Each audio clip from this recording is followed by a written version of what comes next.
even though I understand the depths of it, even though I respect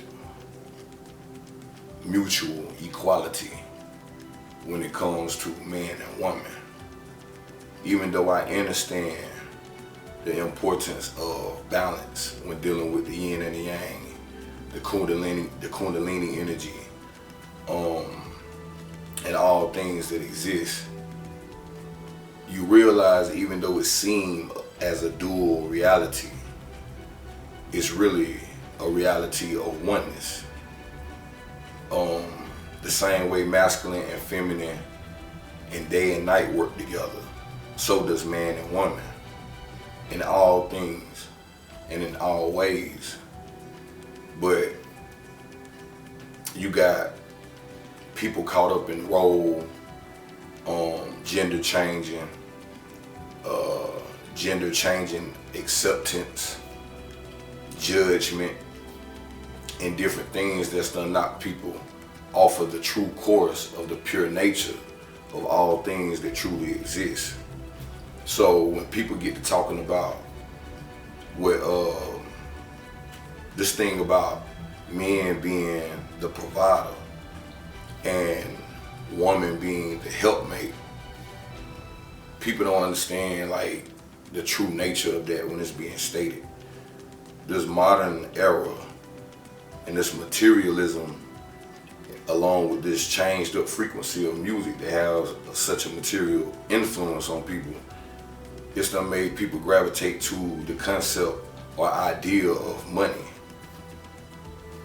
And money has become a key factor or the dominant factor when talking about existence, when talking about life, when talking about happiness, and when talking about relationship between man and woman.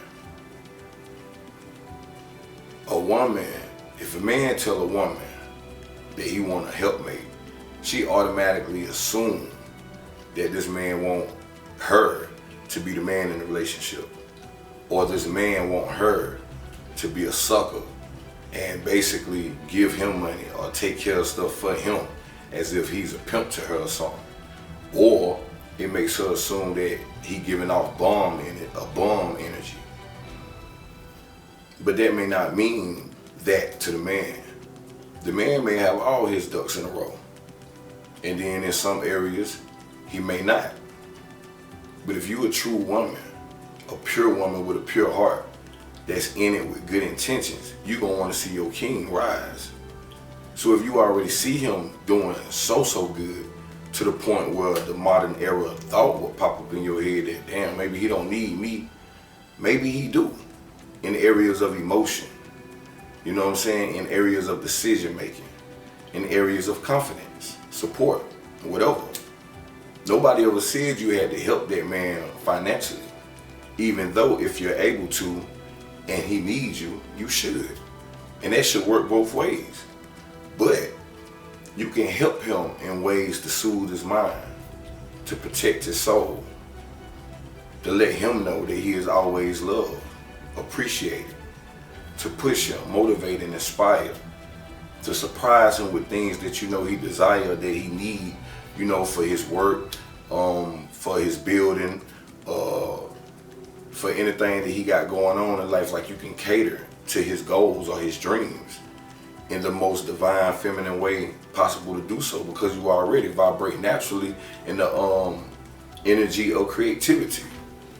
So you know how to cater and how to nurture, and you can do that, and that will help that man in more ways than you can imagine.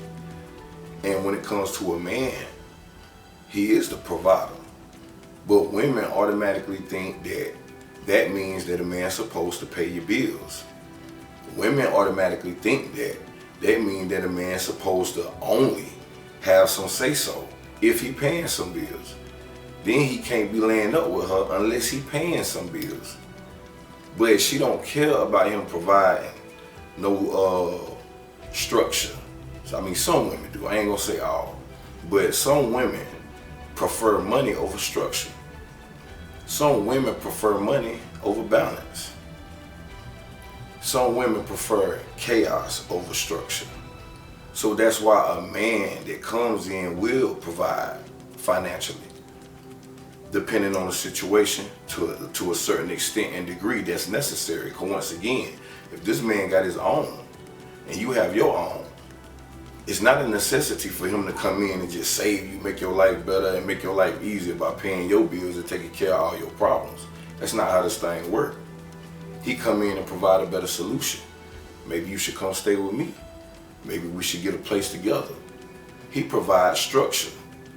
Hey baby, if you need this, that, and the third for the kids, you know, I got you. Hey, maybe you should go about doing stuff like this right here because I was checking out, blah, blah, blah. He provide information that he know as a husband, family man, boyfriend, potential, that can increase value to their relationship. Hey, maybe we should go in business and do so-so. You know, I do this, you do this, da, da, da. He provides strength and protection. Baby, you ain't got to worry about nothing. Nah, we gonna be straight.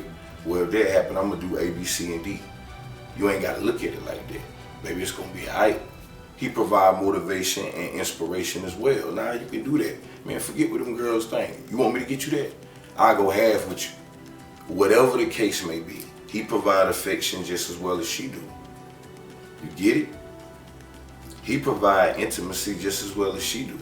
It worked both ways. But see, a lot of times people get caught up in their experiences and then they walk around with this all men are this, all women are this, and it be from what they experience, but they ain't even scratched the surface of what's out there, and they can't even control their subconscious enough to even attract what they truly desire, to have exactly what they need in their life based on what they have experienced. So there's no need for autopilot. There's no need for walking around and living life in default. You have to realize, recognize, and accept that we are all in this thing together. And we all need to help provide some kind of gift, talent, love, abundance, beauty, something good about us to come and share with somebody else. This thing ain't about making somebody be who they are not or making somebody live the way we want them to. It's about sharing true happiness with somebody whose heart is just as pure as yours. It's just as pure as yours. And speak the same love language as you do. That's all it's about. All that other shit count.